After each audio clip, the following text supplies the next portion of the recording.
We are looking live at Capitol Hill in Washington. We're a little more than 13 hours away from President Biden's message to members of Congress tonight. It'll be his first remarks before a joint session. And during the speech, the president is expected to unveil his next economic proposal, the American Families Plan. And the price tag will reportedly be around $1.5 trillion. Fox 46's Jesse Tenor joins us live from Washington this morning. And Jesse, I just printed it off, all 15 pages. I haven't even had time to go through it. What is the most important thing that stands out in this plan? Who is going to foot the bill, Jesse?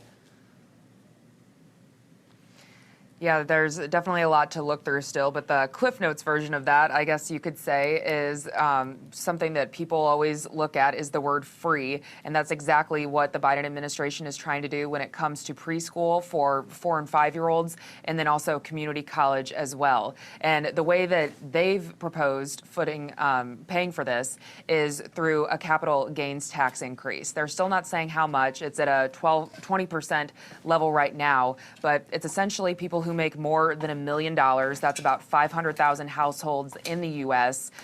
They make money on stocks and other investments, mostly in that way.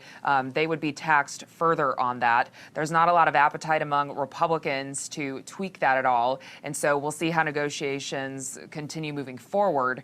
But the president still has to officially unveil that legislation.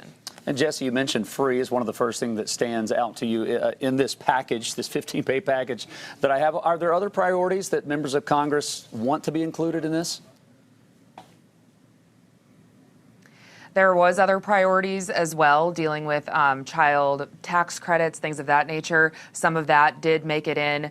There was also some other pushes to make health care more affordable. It sounds like that made it in as well. And there's still, though, some political jockeying going on, even up into the last minute. But there are some other priorities that were left out that could potentially be some standalone bills, things of that nature moving forward, dealing with child care, health care, and education. Well, we will certainly be, along with everyone else in the country, tearing apart the speech of the president tonight and seeing what that means for the rest of our country. Jesse Tenor live in Washington this morning. Thanks for your time. Appreciate it.